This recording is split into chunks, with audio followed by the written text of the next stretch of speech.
tutti e benvenuti sul mio canale Motorbikes Lounge. Come promesso parliamo dell'alternatore. Per migliorare il sistema di ricarica della mia BMW R100 ho scelto di cambiare totalmente l'impianto originale con un kit alternatore ad alta potenza.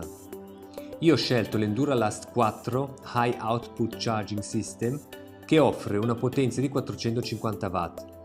Questo kit è stato progettato per sostituire il sistema Bosch originale da 240 watt, fornendo una maggiore produzione di energia particolarmente utile se utilizzati accessori come luci aggiuntive o caricatori, telefono, navigatore o manopole riscaldate.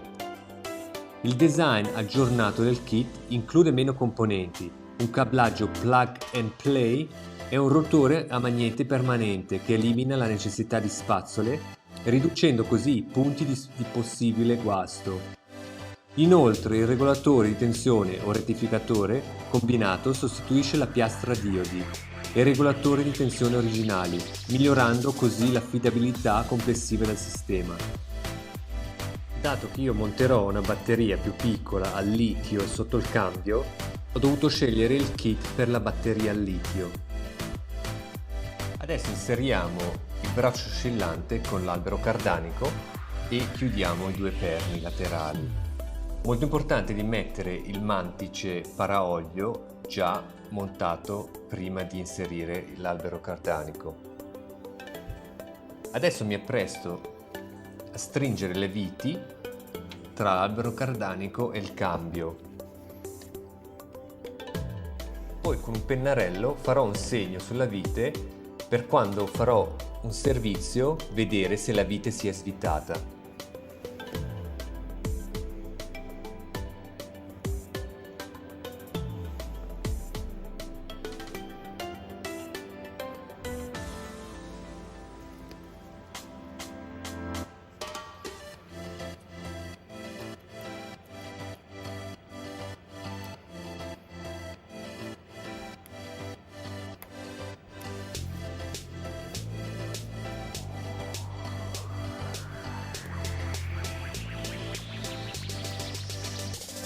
I componenti che vedete ora mi serviranno per fare il montaggio del differenziale all'albero cardanico.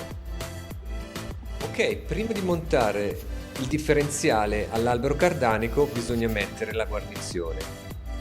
Come vedete io ho già montato l'ammortizzatore per far sì che così l'albero cardanico o diciamo il braccio oscillante rimanga posizionato verso l'alto.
Dopo aver messo le viti, le stringiamo a 46 Nm.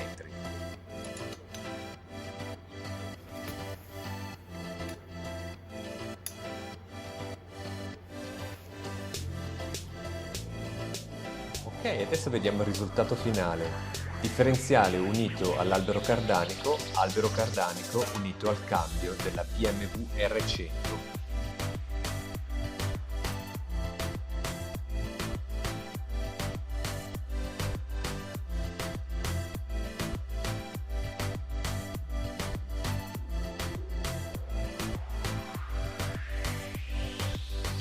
Eccovi il ponte della forcella per la mia BMW R100. È stato prodotto dalla ditta Powerbrick, che è una ditta olandese, e sotto in descrizione vi metto il link.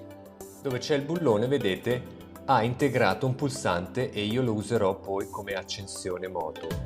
Figo di questo ponte è che è già predisposto ad aggiungere gli accessori della Moto Gadget, come in questo caso della Motoscope Mini.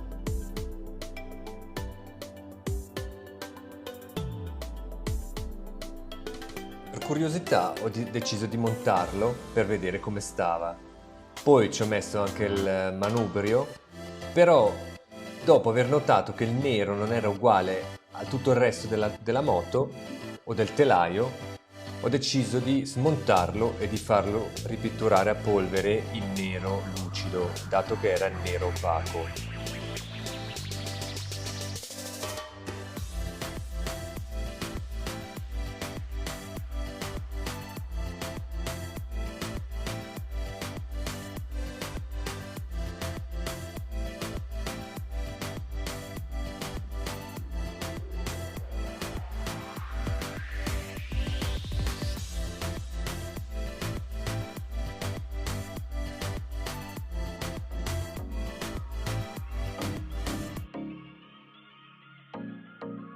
Nel prossimo episodio vi farò vedere come ho cominciato a tirare i primi cavi elettrici.